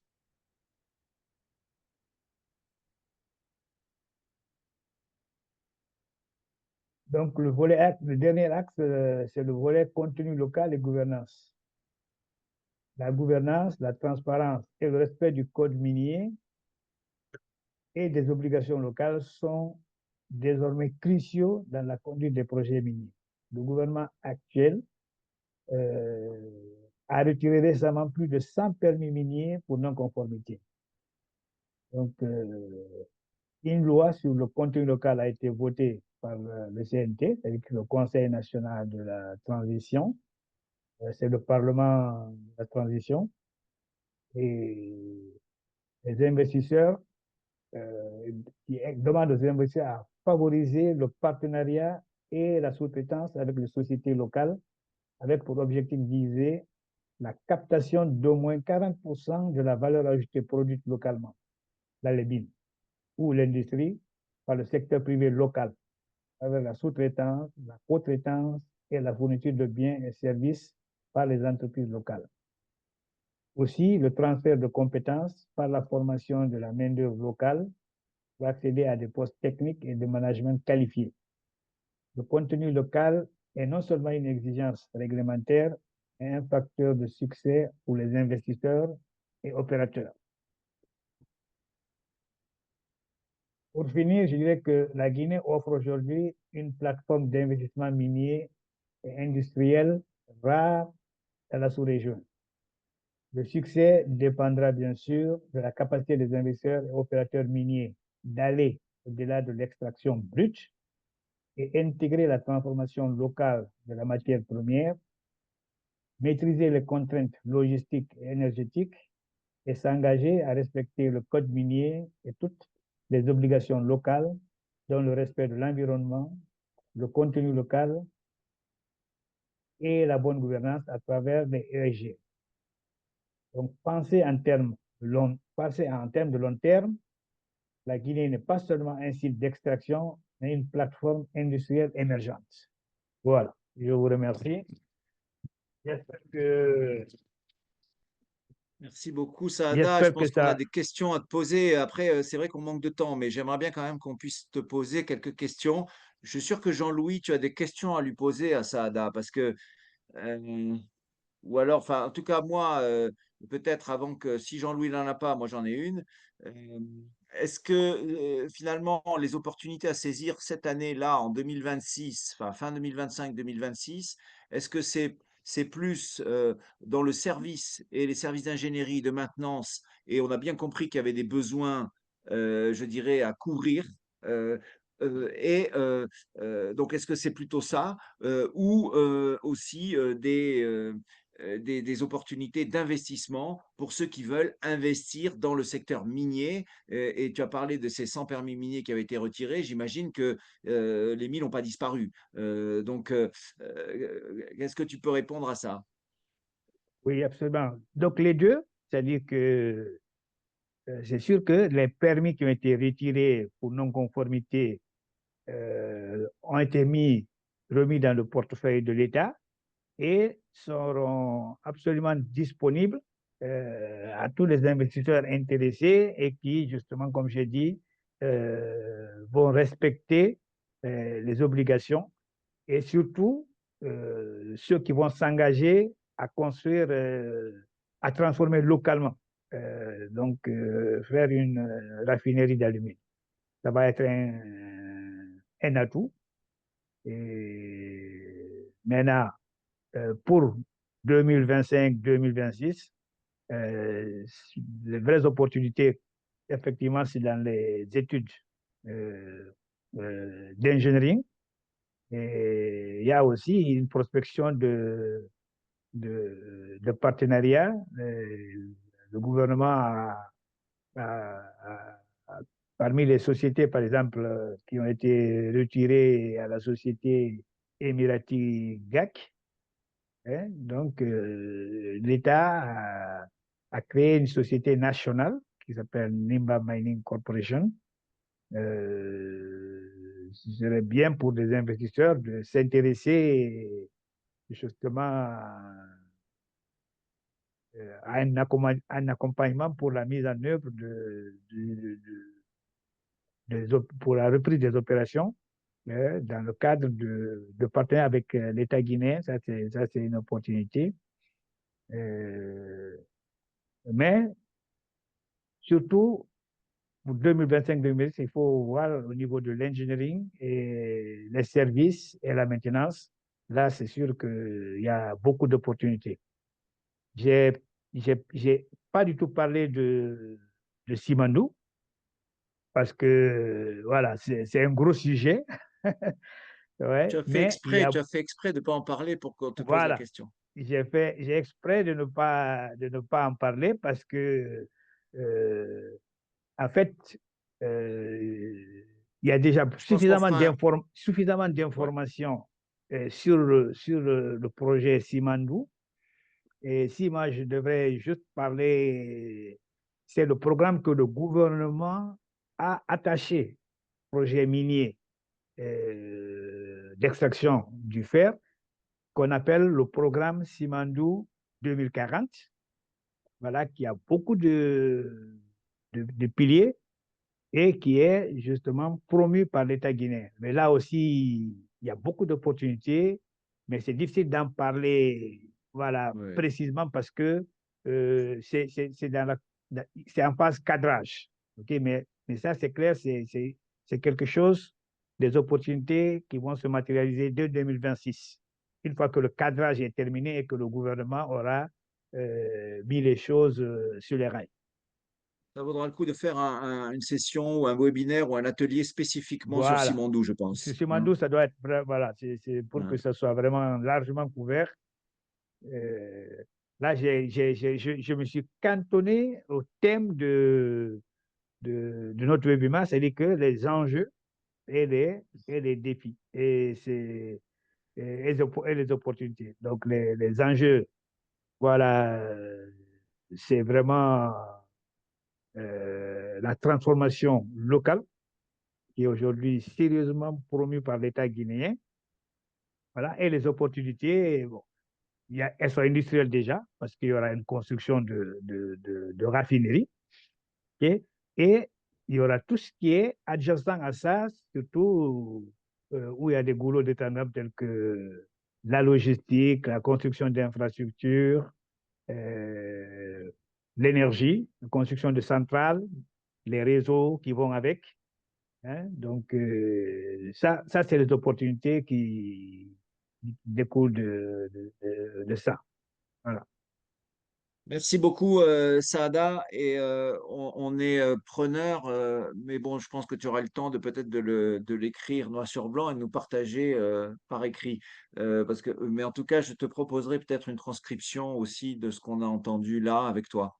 Merci OK, pas de beaucoup. souci. Jean-Louis, bon, je sais qu'il ne nous reste pas beaucoup de temps, mais je pense que c'est important quand même de traiter la Mauritanie, peut-être en allant plus vite que ce que tu avais peut-être imaginé, pour voilà, qu'on termine pas trop tard. Mais je pense que ça vaut le coup là maintenant de parler de ce pays qui est très intéressant et que tu remplaces donc au pied levé Mohamed Lemine qui n'a pas pu être présent. Oui, donc, merci, Monsieur Sada. J'ai pas pu suivre complètement parce que j'avais une indisponibilité. Euh, un des points importants pour nous, c'est de reprendre contact avec l'Université des mines de Guinée, qui est donc licence plus master, qui est dans le tableau là. Je pense qu'elle a été créée par une école des mines, sans doute le NSG à Nancy. Est-ce qu'on pourrait avoir un contact? Est-ce qu'on pourrait être remis en contact avec eux pour voir comment réactiver ce partenariat et faire en sorte que ça puisse aider la Guinée et aussi aider les entreprises françaises qui voudraient travailler en Guinée. Oui, bien sûr. J'ai bien apprécié votre slide là. Et j'ai aussi bien apprécié, bon, si je pourrais avoir justement des informations plus précises et détaillées sur justement l'accompagnement que vous pouvez faire. Aujourd'hui, le plus important pour l'État guinéen, c'est le contenu local. Et comme vous D'accord, le dites très bien, c'est-à-dire que beaucoup de projets structurants vont être lancés en Guinée, hein, et il va manquer justement de compétences locales et pour justement accompagner ça. Donc, le concept de mapping, si je peux bien avoir des informations dessus, ce avec plaisir. serait bien. Et pour comment dirais-je, le contact avec l'Institut, on l'appelle nous Institut de géomine de Bokeh, hein. Mhm, Donc, c'est un des plus vieux instituts de géomine en Afrique de l'Ouest, mais bien il a sûr. vraiment besoin d'accompagnement.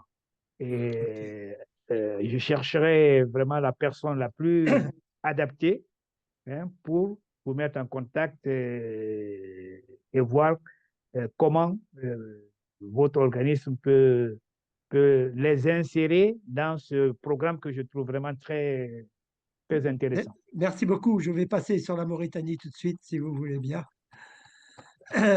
Voilà. Ça y est, vous avez mon image là. On Donc, le voit. voilà. Donc, je suis en remplace au pied levé Mohamed, mais sur un sujet que je connais un petit peu, donc c'est pas trop difficile. Bon, je vais juste, de toute façon, des informations. C'est pas d'hier que il y a une exploration minière en Mauritanie. La date d'indépendance de la Mauritanie, c'est 1960, donc c'était un petit peu avant son indépendance que le CEA a mené une campagne d'exploration. Ensuite, elle a été reprise y compris par Total, par un groupement où Total faisait partie prenante. À l'époque, les pétroliers s'intéressaient aux miniers. Après, ils ont été complètement absorbés par le pic du pétrole. Voilà, donc ça, je passe sous silence. Le projet dont on va parler tout à l'heure, dont je vais parler tout à l'heure, qui est le projet Tigris. Voilà, les estimations de ressources ont été estimées pour une première fois en 2022. C'est de Euh, l'uranium. c'est l'uranium dont je vais parler tout à l'heure, donc qui a été repris maintenant par Aura, la société australienne Aura, avec un Final Investment Decision qui a été prise maintenant fin 2025, et une production commerciale en 2027. Donc voilà, on est à la, premièrement à l'étude de faisabilité qui a été terminée par Wood, une société australienne.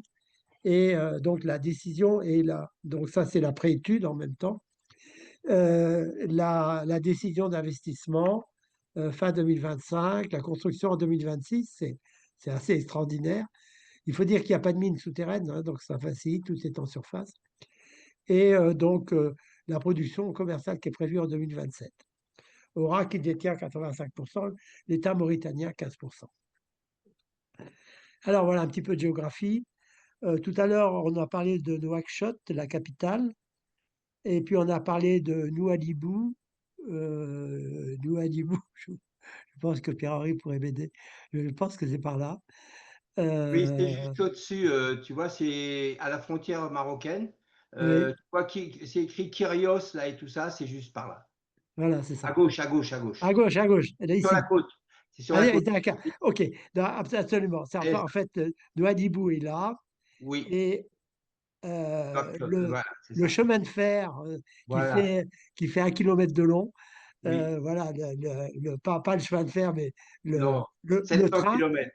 le train qui fait 1 kilomètre de Ah long. oui, c'est ça. Voilà, il amène le minerai et aussi quelques passagers. Donc, à la mine de fer qui est ici. Euh, donc, de la SNIM. C'est ça. Là, le site, il est là. Il est au nord de la Mauritanie, en plein désert. C'est un site dont la production est de 2200 tonnes par an d'oxyde d'uranium. Il faut savoir que la production internationale est de 66 000 tonnes, ou de 60 000 tonnes, on va dire, 60 000 tonnes. Donc c'est un chiffre significatif, c'est quelques pourcents de la production mondiale d'uranium. Total a été impliqué, pas Total, pardon, Orano a été impliqué pour apporter des solutions pour le transport de ce qu'on appelle la galette d'uranium. Voilà, c'est quelque chose que Orano connaît bien parce qu'il l'utilise pour le minerai d'uranium en Kazakhstan, Kazakhstan étant le premier producteur d'uranium dans le monde avec une production de l'ordre de 40 000 tonnes par an. Voilà. Donc ce projet-là, il est financé, il est prévu. Donc maintenant, on travaille fortement sur la partie construction. Donc comme je disais tout à l'heure, l'uranium est dans la partie superficielle, donc il faut ou ça peut aller jusqu'à 5 mètres de profondeur, mais à ce moment-là, c'est une carrière qui est faite. Il n'y a pas de mine souterraine, donc ça facilite d'autant la partie exploitation. Et ensuite, on a les différentes étapes. L'étape numéro, alors, c'est à la fois physique et chimique, bien sûr. Il y a une étape de lixiviation qu'on connaît bien, puisque la lixiviation, c'est la technologie qui est utilisée pour la moitié des extractions de mines d'uranium dans le monde. Il s'agit c'est une sorte de lessivage des minerais pour retirer le minerai qui est intégré dans l'uranium qui est intégré dans le minerai. Et ensuite, il y a ces différentes phases. Ça, c'est la partie qui se passe donc en surface, le traitement en surface, avant d'être envoyé par camion. Alors, soit il y avait une solution pour renvoyer vers la SNIM pour profiter du train de tout à l'heure, soit de renvoyer vers la route qui elle-même va à Nouakchott. Voilà. Je pense que c'est pas. Aujourd'hui, le projet, il se présente comme ça, plutôt que. Il se présente. Qu'est-ce que j'ai. Par Nouakchott, oui, c'est ça. Ça, c'est. Nouakchott, ouais. Oui, oui. Donc, le train, il va à Nouakchott, en fait. Ou, non, dis-moi, le train, il va à Nouadhibou. Oui, il y a une bifurcation à la hauteur du point marron là que tu vois. Il y a une bifurcation vers Nouadhibou pour alimenter D'accord, le absolument. port de Nouadhibou. Ok, Et c'est ça. les chargements de bateaux se font plus à Nouadhibou qu'à Nouakchott. D'accord. Ok, je comprends. Bon, voilà. Donc, ça, c'était les imprécisions que j'ai. Alors, voilà ce que je peux dire sur la Mauritanie. La Mauritanie a une forte production de minerais. C'est 76% de ses exportations totales. Les exportations totales des exportations de minerais, c'est 2,7 milliards de dollars, dont 37% pour l'or, 35% pour le fer, du cuivre, et après va s'ajouter l'uranium. Voilà. La phase de construction du projet va demander 900 personnes, la phase d'exploitation 300. L'exploitation minière nécessite un ensemble de compétences, voilà, des mines. Alors on travaille dessus, on commence à travailler dessus, mais en pointillé. Pour l'instant, on prend des contacts. Voilà, donc peut-être à suivre, comme disait Jean-Jacques tout à l'heure. En tout cas, on espère bien. Je crois qu'il faut que j'en reparle avec René plus tard pour voir comment Avec plaisir. il peut intervenir. Phase construction de projet, 900 personnes, ça nécessite d'entrée une mise en place de toute l'organisation dont je vous parlais. Et s'il n'y a pas, ben, c'est pas l'idéal. Alors, bon, donc, d'une part, c'est une société australienne qui est bien structurée, hein, qui est connue, hein, voilà, Aura. Ils ont déjà en exploitation une mine d'uranium dans le nord de l'Europe. Ils s'appuient sur une société australienne aussi qui est connue, qui s'appelle Wood, qui est australienne, qui est très, très structurée, qui a eu le contrat, en tout cas le pré-contrat des études. Je pense qu'ils ont le contrat ça je n'ai pas trouvé. Ils ont le contrat final d'ingénierie de construction. Et il y a des lots qui ont été lancés pour voir des appels à sollicitation d'intérêt, des lots qui correspondent à différents éléments de la carrière et de la mine et du transport. Voilà. Et ces lots, on ne sait pas à qui ils ont été attribués, s'ils ont été attribués. On les a vus passer, mais on n'a pas répondu. Et c'est clair qu'il y a des sociétés au sein de la CP Énergie qui pourraient être intéressées à rentrer en appui de ces contracteurs. Voilà, on est dans cette phase d'identification. Et peut-être on va se tutoyer, René, comme ça sera fait. Peut-être qu'il y a de la place pour toi. You're welcome, sir. Il y a de la place pour toi pour structurer cette réponse, mais pour que je puisse avancer dans mes discussions te concernant, il faut que j'ai une petite discussion avec toi pour clarifier. Tu m'appelles quand tu veux, on se fait une visio. Par contre, ce qui me fait plaisir, c'est d'entendre la phase construction de projet à 900 personnes. Eh bien, on est dans le concret là. Et puis, après les phases d'ingénierie de ces grands messieurs du bureau d'études, il faut bien organiser pour cette phase mise en place de tout ce personnel et comment on va faire. Parce que partout où je vais, je vous dis, c'est le manque de force d'exécution au quotidien sur le terrain et c'est dangereux. C'est risqué pour la Moi, je pense que l'ingénierie sera décentralisée. Oui. Voilà, donc Ouais. déconnecté du projet et que finalement, il n'y aura sur site que la partie construction, quoi.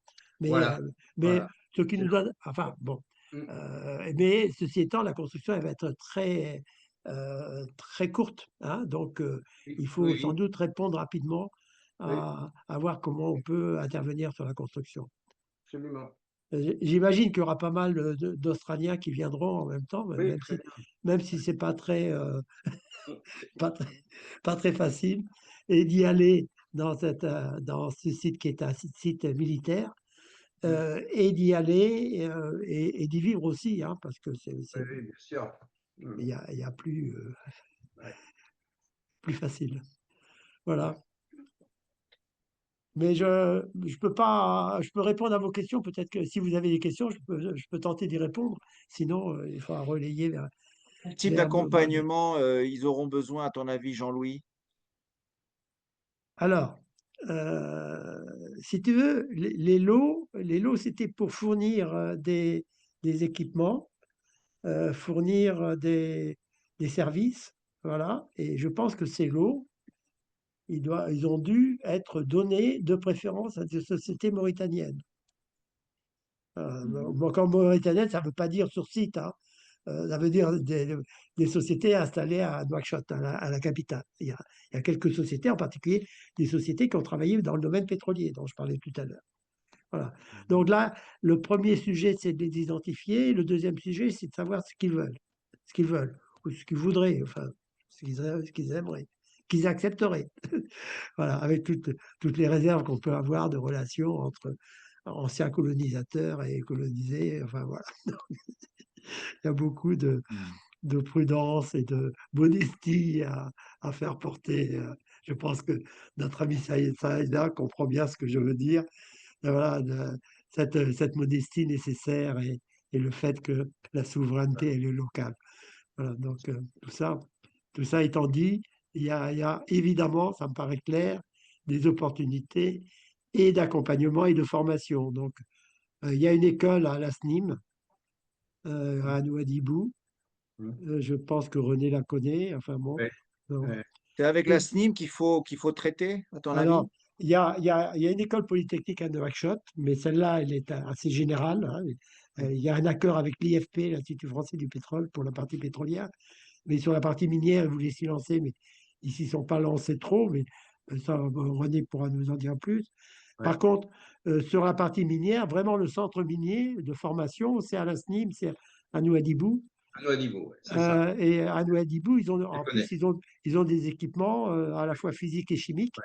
Donc, il faut compléter pour le site, mais ça ne sera pas très compliqué. Et de trouver des instructeurs, je pense qu'on y arrivera aussi. Voilà. Bien sûr.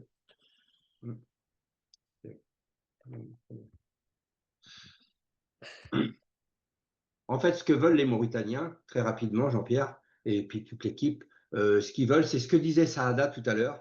À partir du moment où on leur fait une belle ingénierie, ils sont entièrement ouverts à ces ingénieries.